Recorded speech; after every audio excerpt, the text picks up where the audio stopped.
அன்பான தேவ பிள்ளைகள் எல்லோருக்கும் இயேசு கிறிஸ்துவின் நாமத்தில் என்னோட வாழ்த்துக்களை தெரிவித்துக் கொள்கிறேன். என்னுடைய பெயர் ஹெகின் ஜான். முதலாவதாக இந்த நிகழ்ச்சியை பார்க்கின்ற உங்கள் எல்லோருக்கும் happy and blessed new year வாழ்த்துக்களை தெரிவித்துக் கொள்வதிலே மிகுந்த மகிழ்ச்சி அடைகிறேன்.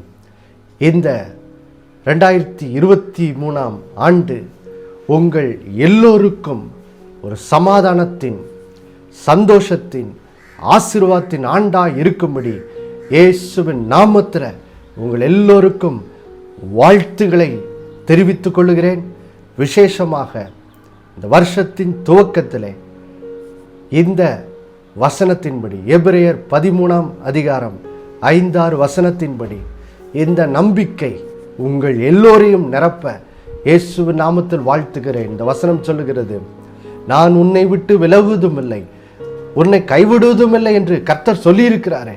அதனாலே நாம் தைரியம் கொண்டு, கர்த்தர் எனக்கு சகாயர், நான் பயப்படேன், மனுஷன் எனக்கு என்ன செய்வான் என்று சொல்லுகிறார். இந்த கர்த்தர் என்னோடு இருக்கிறார், அதெல்லாம் நான் பயப்பட மாட்டேன் என்ற இந்த தைரியம், கர்த்தர் இந்த வருடத்திலே எனக்கு உதவி செய்வார் என்ற தைரியம் உங்களை நிரப்ப இயேசுவின் நாமத்தில் உங்கள் ஒவ்வொருத்தரையும் வாழ்த்துகிறேன். தேவ பிள்ளைகளே, இந்த நிகழ்ச்சியிலும் கூட நாம் கர்த்தர் இந்த விசுவாச நேர தொலைக்காட்சி நிகழ்ச்சிக்கு தந்திருக்கிற இந்த 2023 ஆண்டிற்குரிய வாக்குத்தத்த வசனத்தை உங்களோடு பகிர்ந்து கொள்வதிலே நான் மகிழ்ச்சி அடைகிறேன். நாம் எல்லாரும் திருப்பிக் கொள்ளலாமா? ஏசாயா தீர்க்கதரிசன புஸ்தகம் 51 அதிகாரம் 3வது வசனத்தை நாம் இப்பொழுது வாசிக்க கேட்போம். கர்த்தர் சீயோனுக்கு ஆறுதல் செய்வார், அவர் அதன் பாழான ஸ்தலங்களை எல்லாம் தேர்தலடைய செய்து அதன் வனாந்திரத்தை ஏதேனை போலவும் அதன் அவாந்திர வெளியை கர்த்தரின் தோட்டத்தை போலவும் ஆக்குவார். சந்தோஷமும் மகிழ்ச்சியும் துதியும் கீத சத்தமும் அதில் உண்டாயிருக்கும். தேவ பிள்ளைகளே, கர்த்தர் நமக்கு ஒரு அருமையான வாக்குத்தத்தத்தை கொடுத்திருக்கிறார் பாருங்க. இந்த புத்தாண்டிற்கு இதில் 3 ஆசீர்வாதங்களை கர்த்தர் நம்மோடு சொல்லுகிறார். முதல் ஆசீர்வாதம் கர்த்தர் சொல்றார், கர்த்தர் சீயோனுக்கு ஆறுதல் செய்வார். ஆம் பிரியமானவர்களே, கர்த்தர் ஆண்டின் துவக்கத்தில் கர்த்தர் சொல்லுகிறார், நான் உன்னை ஆறுதல் படுத்துவேன், உன்னை தேற்றுவேன். ஏனென்றால் நாம் கடந்த ஆண்டில், கடந்த காலங்களில் சில கஷ்டமான பாதை வழியை கடந்து வந்தோம்.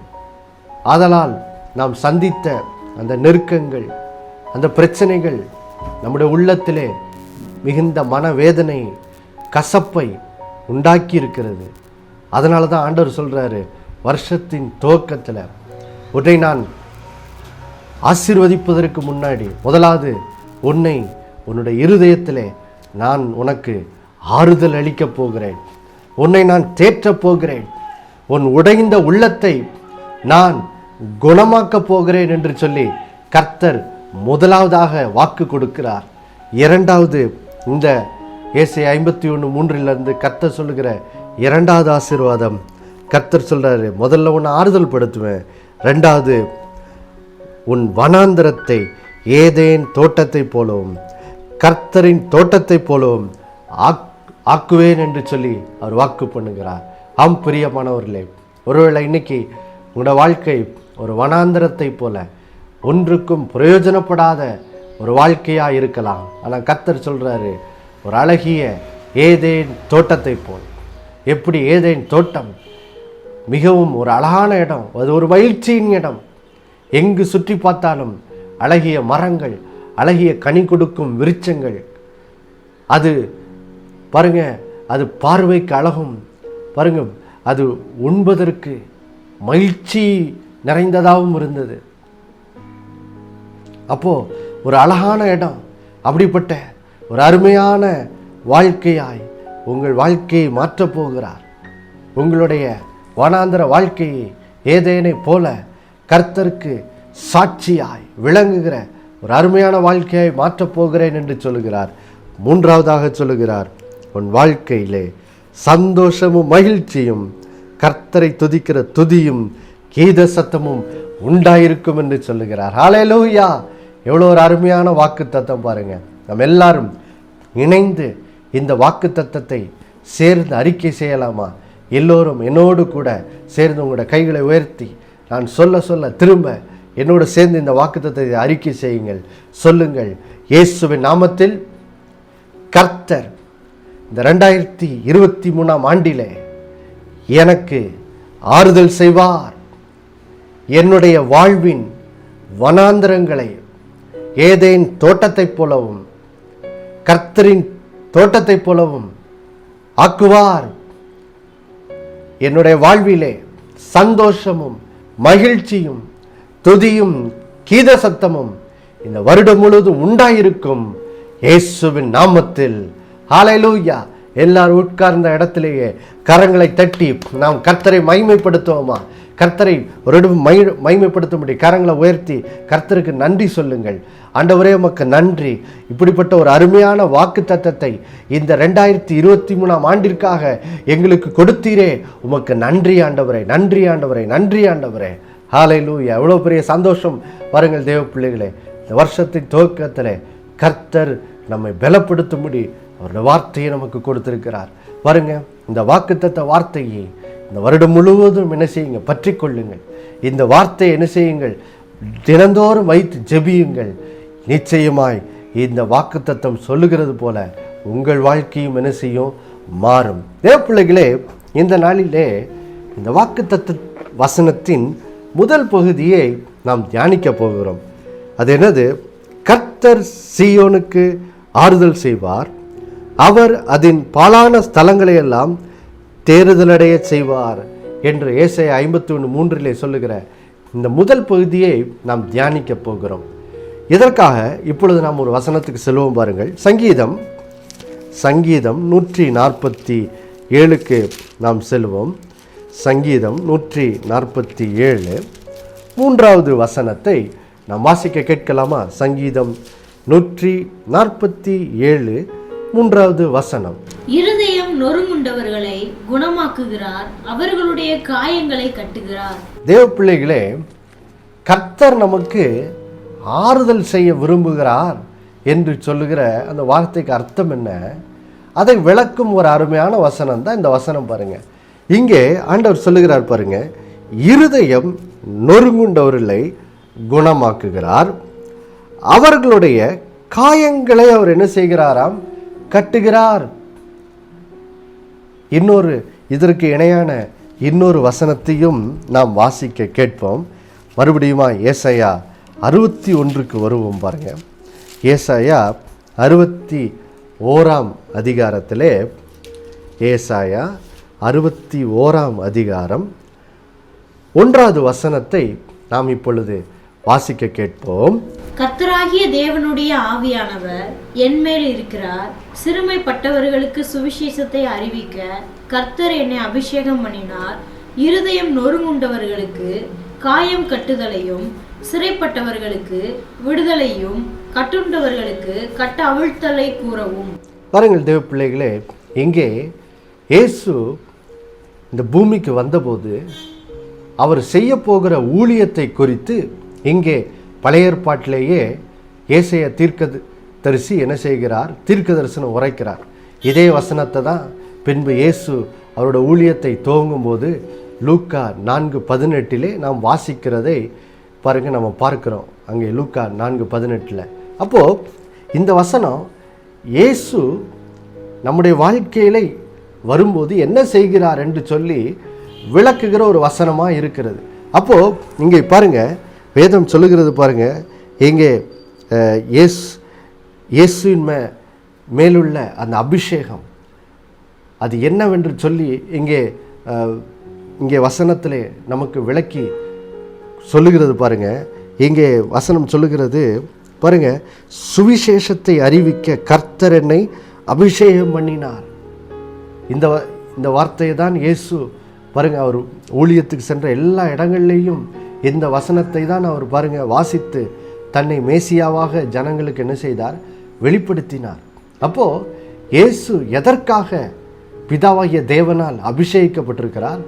பரிசுத்தாவின் வல்லமையினால் நிரப்பப்பட்டிருக்கிறார். இங்கே வேதம் சொல்லுகிறது, அவர் முதலாவது இருதயம் நொறுங்குண்டவர்களுக்கு காயம் கட்டுகிறவரா என்ன செய்கிறாராம்? இருக்கிறாராம். பிரியமானவர்களே, பாருங்க, இயேசு முதலாவது பாருங்க நம்மை வெளிப்புறமான வாழ்க்கையில் ஒருவேளை பாருங்க நம்ம வியாதியினால் கட்டப்பட்டிருக்கலாம், கடன் பிரச்சனையினால் கட்டப்பட்டிருக்கலாம், அல்ல குடும்ப பிரச்சனையினால் கட்டப்பட்டிருக்கலாம். இப்படி வெளிப்புறமான விதத்தில் நம்ம சில பிரச்சனையினால் கட்டப்பட்டிருக்கலாம். ஆனால் அந்த வெளிப்புறமான பிரச்சனை மாற வேண்டும் என்றால், அந்த பிரச்சனையிலிருந்து நம்ம கட்டவிழ்க்கப்பட வேண்டும் என்றால், முதலாவது இருதயத்திலே இங்கே வசனம் சொல்லுகிறது, நாம் காயம் கட்டப்பட வேண்டும். நம்முடைய நொறுங்குண்ட இருதயம் குணமாக்கப்பட வேண்டும் என்று சொல்லி வேதம் சொல்லுகிறது. பாருங்க, அப்போ இதுல இருந்து என்ன தெரிகிறது பாருங்க, பிறர் என் வாழ்க்கையை கண்டு ஆச்சரியப்பட்டு கர்த்தரை மகிமைப்படுத்தும் வண்ணம் என்னோட வாழ்க்கை ஒரு ஏதேன் தோட்டத்தை போல், ஒரு கர்த்தரின் தோட்டத்தை போல் மாற வேண்டும் என்றால், முதலாவது என்னோட உள்ளம் என்ன செய்யணும்? ஆறுதல் அடைய வேண்டும். ஆறுதல் அடைகிறதுனா என்ன அர்த்தம்?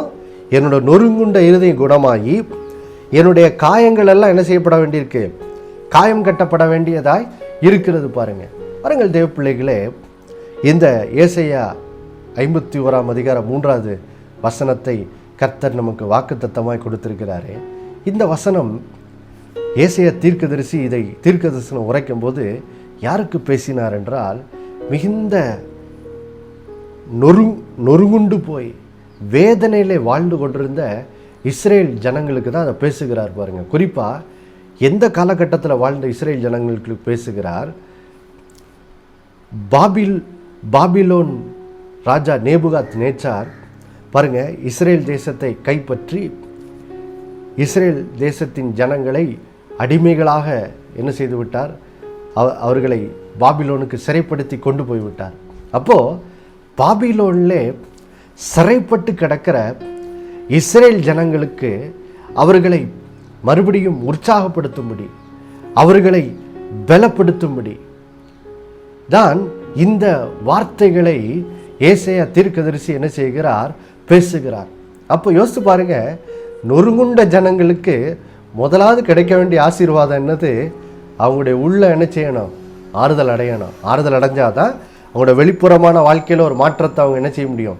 எதிர்பார்க்க முடியும். ஒருவேளை நிகழ்ச்சியை பார்த்து கொண்டிருக்கிற நீங்கள் கூட மிகுந்த ஒருவேளை கடந்த காலத்தில் சில வியாதி போராட்டத்தின் வழியை நீங்கள் கடந்து போயிருக்கலாம், அல்லது சில குடும்ப நெருக்கம், அல்லது வாழ்க்கையில் ஒரு நல்ல வேலை இல்லை, வருமானம் இல்லை, ஒருவேளை பிறர் முன்னாடி அதனால் சில வெட்க சூழ்நிலையை நீங்கள் சந்திச்சிருக்கலாம், அல்லது பிறரால் ஏளனமாய் நினைக்கப்படுகிற, அற்பமாய் எண்ணப்படுகிற ஒரு சூழ்நிலையில் உங்கள் வாழ்க்கை இருக்கலாம், அல்லது ஒருவேளை எல்லா விதத்துலேயும் நான் ஆசீர்வாதமாக தான் இருக்கிறேன், ஆனால் எனக்கு உண்மையான ஒரு ஆண்டவர் மேலே பாசம் இல்லை, எனக்கு நான் நல்லா ஜெபம் பண்ண மாட்டேங்கிறேன், நல்ல பைபிள் வாசிக்க மாட்டேங்கிறேன், வெளிப்புறமாக நல்லா தான் இருக்கேன், ஆனால் உள்ள என் இருதயத்தில் ஆண்டவர் மேலே உண்மையான அன்பு இல்லை அப்படி என்று சொல்லுகிற ஒரு நிலையில் கூட நீங்கள் இருக்கலாம்.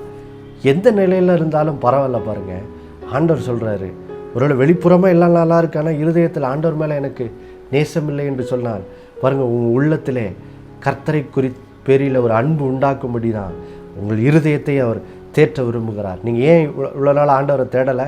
ஏன் அவருக்கு நன்றியா இல்லை? ஏன்னா உள்ளம் ஏதோ ஒரு விதத்தில் கர்த்தர் பேரில் கசப்பினால் நிறைந்திருக்கிறது, அல்லது வெளிப்புறமான வாழ்க்கையிலே பல நெருக்கங்கள் போராட்டங்கள்னாலே உங்கள் உள்ளம் உடைந்து போய் கூட நீங்கள் இன்றைக்கி ஆண்டவர் பேரில் ஒரு பாசம் இல்லாமல், உண்மையான அன்பு இல்லாமல் இருக்கலாம். கர்த்தர் சொல்கிறாரு, அதனால தான் முதல்ல உன் இருதயத்தை இந்த வருடத்தின் துவக்கத்தில் நான் என்ன செய்கிறேன்? குணமாக்குகிறேன் என்று சொல்லுகிறார். பாருங்கள், அப்போது என்னோட கூட சேர்ந்து இந்த இந்த வசனத்தை நீங்கள் அறிக்கை செய்யும்படி கேட்டுக்கொள்கிறேன். பாருங்கள், எப்படி ஆண்டவர் நம்மை குணமாக்குகிறார் பாருங்கள் தேவ பிள்ளைகளே. அதுக்குத்தான் பாருங்கள், சிலுவையில் இயேசு கிறிஸ்து நமக்காய் அவ்வளவு பாடுகளை அனுபவித்தார் பாருங்க. நாம் எல்லாரும் திருப்பிக் கொள்ளலாமா? ஏசாயா 53 அதிகாரம் 4வது வசனம் மற்றும் 5வது வசனத்தை நாம் வாசிக்க இப்பொழுது கேட்கலாமா? மெய்யாகவே அவர் நம்முடைய பாடுகளை ஏற்றுக்கொண்டு நம்முடைய துக்கங்களை சுமந்தார். நாமோ அவர் தேவனால் அடிபட்டு வாதிக்கப்பட்டு சிறுமைப்பட்டவர் என்று எண்ணினோம். நம்முடைய மீறுதல்களின் நிமித்தம் அவர் காயப்பட்டு நம்முடைய அக்கிரமங்களின் நிமித்தம் அவர் நொறுக்கப்பட்டார். நமக்கு சமாதானத்தை உண்டு பண்ணும் ஆக்கினை அவர் மேல் வந்தது. அவருடைய தழும்புகளால் குணமாகிறோம். பாருங்கள் தேவ பிள்ளைகளே, இன்றைக்கு நம்முடைய நொறுங்குண்ட இருதயத்தை குணமாக்குவதற்கு இயேசு சிலுவையிலே எவ்வளவு பாடுபட்டார் என்பதை இங்கே நாம் வாசிக்கிறோம். பாருங்க, முதலாவது இங்கே சொல்லுகிறது, மெய்யாகவே அவர் நம்முடைய பாடுகளை ஏற்றுக்கொண்டார். பிரியமானவர்களே, இந்த உலகத்தில் நம்ம எத்தனையோ போராட்டங்களை, எத்தனையோ பிரச்சனைகளை நாம் சந்திக்கிறோம். ஆனால் பாருங்க, அந்த போராட்டம், அந்த பாடுகள், அந்த பிரச்சனைகள் சில பேருக்கெல்லாம் மாறி மாறி பிரச்சனையை சந்தித்து இப்போ மனசு எப்படி ஆயிடுச்சுன்னா, ஆமாப்போ என்ன வாழ்க்கை வாழ்ந்து வாழ்க்கையே போராட்டமாக தான் இருக்குது. இந்த வாழ்க்கையை ஏன் தான் நான் வாழ்கிறேனோ, கடவுள் ஏன் தான் என்ன இந்த உலகத்தில் பிறக்க வச்சாரோ என்று சொல்லி இன்றைக்கி அநேகர் சலித்து போய் இன்றைக்கி என்ன செய்கிறாங்க, இருக்கிறாங்க. ஒருவேளை நிகழ்ச்சியை பார்த்து கொண்டிருக்க நீங்கள் கூட அப்படி இன்றைக்கி ஒருவேளை இந்த நிகழ்ச்சியை பார்த்து கொண்டிருக்கலாம். அல்லது சிலர் பாருங்கள், ஆண்டவர் எனக்கு எதுக்குப்பா, தன் கையே தனக்கு உதவி, நான் என் வாழ்க்கையை பார்த்துக்குவேன், எனக்கு ஆண்டோட உதவியெல்லாம் என்னது தேவையில்லை. பாருங்கள், நானே உழைச்சி நல்லா சம்பாதிக்கிறேன், ஆண்டவருடைய ஒத்தாசை கிருபெல்லாம் எனக்கு தேவையில்லைப்பா, நானே வாழ்ந்துருவேன் அப்படின்னு சொல்லுகிற சிலர் என்ன செய்கிறாங்க, உலகத்தில் இருக்கிறாங்க. பாருங்கள் தேவ பிள்ளைகளே, எந்த நிலையில் இருந்தாலும் நமக்கு ஆண்டோட உதவி என்னது தேவை. ஏன் சிலர்லாம் ஏன் என் கை தான் எனக்கு உதவி, எனக்கு எதுக்கு ஆண்டோடைய உதவியெல்லாம் தேவை, அதெல்லாம் தேவையே இல்லை அப்படின்னு சொல்லி ஏன் சொல்கிறாங்கன்னா, ஏன்னா ஏதோ ஒரு விதத்தில் அவங்க இருதயம் கடினப்பட்டு என்னது கிடக்குது. அந்த இருதய கடினம்தான் ஆண்டவர் எனக்கு வேண்டாம் என்று சொல்லும்படியாக பாருங்கள் அவங்களுடைய மனநிலை இருக்கிறதுக்கு என்னது காரணம். அப்போது பாருங்கள், இந்த இருதய கடினமாகிய இந்த பாவம் அல்லது வாழ்க்கையில் சந்திக்கிற இந்த போராட்டம், பாடுகள் இவைகளுக்காக தான் இயேசு அவ்வளவு பாடுகளை என்ன செய்தார், படுகிறார். வேதம் அழகாக சொல்லுது, மெய்யாகவே அவர் நம்முடைய பாடுகளை ஏற்றுக்கொண்டார். அடுத்தது நம்முடைய துக்கங்களை சுமந்தார். துக்கத்துக்கு பதிலாக நமக்கு சந்தோஷத்தை தரும்படி தான் அவர் நம்முடைய பாடுகளையும் துக்கங்களையும் என்ன செய்தார், சிலுவையிலே சுமந்தார்.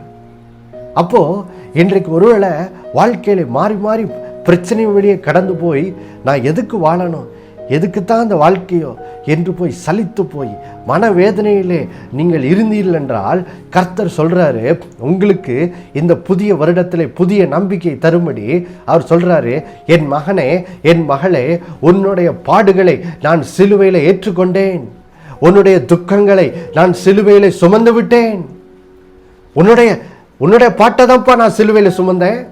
நீ சொல்றிய, ஐயோ நான் இந்த பாடு வழியை கடந்து போயிட்டு இருக்கேன், இந்த பிரச்சனை வழியை கடந்து போயிட்டு இருக்கேன், இந்த பிரச்சனையெல்லாம் ஆண்டவருக்கு தெரியுமா என்று சொல்லி நீங்கள் திகைத்து கலங்கி கொண்டிருக்கிறீங்களே, கர்த்தர் சொல்றாரு, என் மகனே, என் மகளே, நீ எந்த பிரச்சனை குறித்து புலம்பிக் கொண்டிருக்கிறியோ அந்த பிரச்சனையை தான் நான் சிலுவையிலே சுமந்தேன்.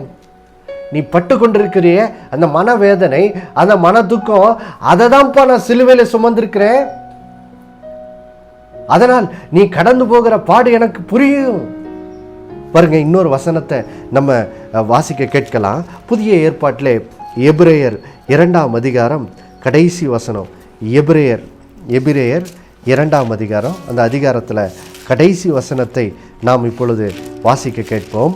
ஆதலால் அவர் தாமே சோதிக்கப்பட்டு பாடுபட்டதினாலே அவர் சோதிக்கப்படுகிறவர்களுக்கு உதவி செய்ய வல்லவராயிருக்கிறார். பாருங்கள் தேவ பிள்ளைகளே, இங்கே எபிரேயர் 2:18 பாருங்க, வேதம் ஒரு அருமையான வாக்கு தத்தத்தை நமக்கு தருகிறது. பாருங்க இன்னைக்கு, ஏன்னா இன்னைக்கு உலகத்தில் மனிதர்கள் சொல்லுகிற ஒரு தேவனை குறித்த ஒரு ஒரு புலம் குழப்பம் என்னவென்றால், ஆண்டவருக்கு என்னுடைய கஷ்டம் எப்படிப்பா புரியும், ஆண்டவருக்கெல்லாம் என் கஷ்டத்தை பற்றி தெரியுமா என்று சொல்லி அநேகர் என்ன செய்கிறார்கள், புலம்புகிறார்கள், முறுமுறுக்கிறார்கள். பாருங்கள், அதனால தான் ஆண்டவர் சொல்கிறாரு, எப்பா பாருங்கள், இப்பொழுது சமீபத்தில் தான் கிறிஸ்மஸ் கொண்டாடினோம். கிறிஸ்மஸ் என்பது என்னது பாருங்கள், வானத்தையும் பூமியும் படைத்த சர்வ வல்லமையுள்ள தேவன் அவர் மனிதனாய் இந்த உலகத்துக்குள்ளே வந்தாரே, அதை கொண்டாடுவதற்காக தான் நம்ம கிறிஸ்மஸ் என்ன செய்தோம், கொண்டாடினோம். அப்போது பாருங்க, இயேசு ஏன் மனிதனாய் வந்தார்? இங்கே வசனம் அழகா சொல்லுகிறது, அவர் தாமே சோதிக்கப்பட்டு பாடுபட்டதுனாலே. பாருங்க, இயேசு ஏன் இந்த உலகத்துக்குள்ளே வந்தார்? ஒரு மனிதனாய் வந்து நாம் இந்த உலகத்தில் மனிதர்களாக என்னென்ன கஷ்டங்கள்லாம் அனுபவிக்கிறோம் என்பதை அவர் பாருங்க நேரடியாகவே இந்த உலகத்துக்குள்ளே வந்து அவர் எல்லாவற்றையும் அனுபவித்து பாருங்க, அவர் அவைகள் மேல் என்ன செய்தார், ஜெயம் கொண்டார்.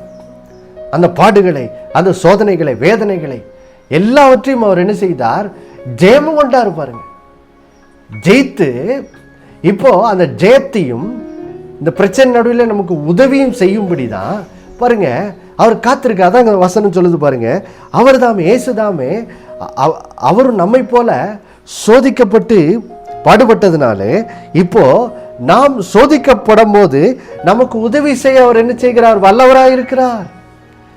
உங்களுக்கு உதவி செய்ய அவர் வல்லவராக இருக்கிறார். அப்போ இன்னைக்கு என்ன செய்யுங்க, நீங்க இருக்கிற இடத்திலேயே இந்த ஆண்டவர் இயேசு நாமத்தை கூப்பிடுங்க. என்ன ஆண்டவரே எனக்கு உதவி செய்யுங்க, நீங்க வல்லவராக இருக்கீங்களா, எனக்கு யாராவது உதவி செய்வாங்களான்னு சொல்லி நான் வந்து இந்த நாளில் தேடி என் இருதயத்தில் தேடி கொண்டிருந்தேன். அதுக்கான விடை எனக்கு கிடைத்து விட்டதா, இயேசு எனக்கு உதவி செய்ய வல்லவரா என்று சொல்லி இப்பொழுது நீங்கள் இந்த வசனத்தின் மூலம் கேட்டீங்களே, அதன் மூலம் நீங்கள் அறிந்து கொண்டீங்க இயேசு உங்களுக்கு உதவி செய்ய வல்லவர். அப்போ நீங்கள் என்ன செய்யுங்க, இருக்கிற இடத்துலையே பாருங்க, இயேசுவை நோக்கி கூப்பிடுங்க. ஆண்டவர் இயேசுவே எனக்கு உதவி செய்யுங்க என்று என்ன செய்யுங்க, கூப்பிடுங்க. அப்போ பாருங்கள் தேவ பிள்ளைகளே, இயேசு இந்த நாளில் பாருங்க, அவர் தாமே சிலுவையில் பாடுபட்டு துக்கத்தை சுமந்தபடினால் அவர் உங்களை நாளில் உங்கள் பாடுகளிலிருந்தும் துக்கங்களிலிருந்தும் அவர் குணமாக்குகிறவராக இருக்கிறார். அவருடைய தழும்புகளால் உங்களை குணமாக்குகிறவராக இருக்கிறார். அடுத்தது ஏசாயா, மறுபடியும் ஏசாயா 53:5 நாம் வாசிக்க கேட்கலாம். ஏசாயா 53, ஏசாயா 53:5 வசனத்தை நாம் வாசிக்க கேட்போம். நம்முடைய மீறுதல்களின் நிமித்தம் அவர் காயப்பட்டு, நம்முடைய அக்கிரமங்களின் நிமித்தம் அவர் நொறுக்கப்பட்டார்.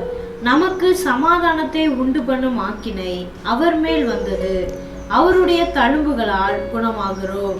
தேவ பிள்ளைகளே பாருங்க, இன்றைக்கு நிறைய பேர் இருதயத்தில் கடினப்பட்டிருக்கிறாங்க. ஆண்டவரை குறித்த நற்செய்தி சொன்னாலே அதை அவர்களால் உள்ளத்தில் ஏற்றுக்கொள்ள முடியல. ஏன்னா பாவத்தின் நிமித்தம் அவர்கள் இருதயம் கடினப்பட்டு போய் கிடக்குது.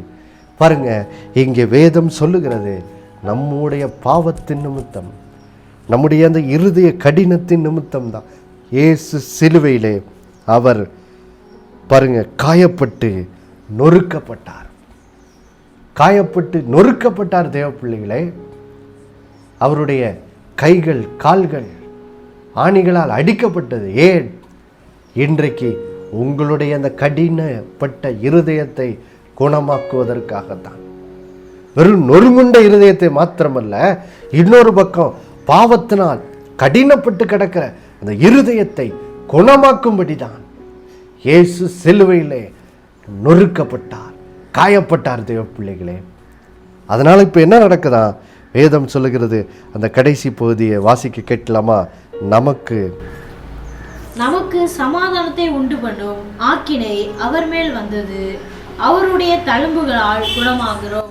தேவ பிள்ளைகளே, இன்றைக்கு உங்களுக்கு நீங்கள் எந்த இடத்துல நொறுங்குண்ட இருதயத்தினால், காயப்பட்ட இருதயத்தினால் வேதனைப்பட்டிருந்தீங்களோ, உங்களுடைய இருதய கடினத்தினால், பாவத்தினால் உண்டான கடின இருதயத்தினால் எந்த இடத்துல வேதனைப்பட்டு கொண்டிருந்தீங்களோ, கர்த்தர் சொல்றாரு, இந்த நாளிலே அவருடைய தழும்புகளால் அவர் உங்களுடைய நொறுங்குண்ட இருதயத்தை, கடின பாவத்தினால் கடினப்பட்ட உங்கள் இருதயத்தை அவர் குணமாக்கி உங்களை காயம் கட்டி கர்த்தர் சொல்றாரு, இந்த நாளிலே நான் உன்னை சமாதானத்தினால் நிரப்புகிறேன் என்று சொல்லி அவர் இந்த வார்த்தையின் மூலம் உங்களோடு பேசுகிறார். ஹல்லேலூயா. தேவ பிள்ளைகளே, நாம் கேட்ட இந்த சந்தோஷமான வார்த்தைக்காக ஒரு நிமிடம் இப்பொழுது நாம் ஜெபிக்க போகிறோம். எல்லாரும் அதனால் இருக்கிற இடங்களில் முதலாவது இரு கரங்களை உயர்த்தி கர்த்தரை துதிக்கலாமா? இந்த வருஷத்தின் துவக்கத்திலேயே கர்த்தர் நம்மோடு பேசியிருக்கிறார். இந்த வருடத்தை நல்ல வருடமாய் மாற்றி தரும்படி பாருங்க. நம்முடைய இருதயம் மாறலன்னா நம்முடைய வாழ்க்கையில் ஒரு மாற்றமும் வராது. அதனால தான் வருஷத்தின் துவக்கத்தில் நம்முடைய இருதயத்தை குணமாக்குறது பற்றி ஆண்டவர் இன்னைக்கு நம்மோடு பேசி இருக்கிறார். எல்லாரும் அதனால ஒரு நிமிடம் கரங்களை உயர்த்தி கர்த்தருக்கு நன்றி சொல்லலாமா?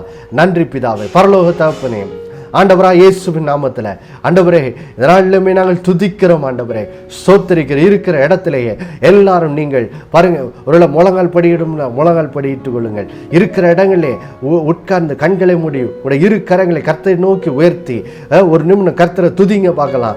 நன்றி தகப்பனே, ஆண்டவரா இயேசுவே என்று சொல்லி இருக்கிற இடங்களில் கர்த்தரை துதிங்க பார்க்கலாம். துதிங்க பரலோக தகப்பனே, இயேசுவின் நாமத்தில் உம்மை துதிக்கிறோம் அப்பா, துதிக்கிறோம். ஆண்டவரே, இதனால் எங்களோட நீ பேசி இருக்கிறீரே, எங்களுடைய நொறுங்குண்ட இருதயத்தை, எங்களுடைய காயப்பட்ட இருதயத்தை, எங்களுடைய பாவத்தினால் கடினப்பட்ட அந்த இருதயத்தை குணமாக்கும்படிதான் இயேசு சிலுவையிலே ஆண்டவரே அத்தனை பாடுகளை அனுபவித்தாரே.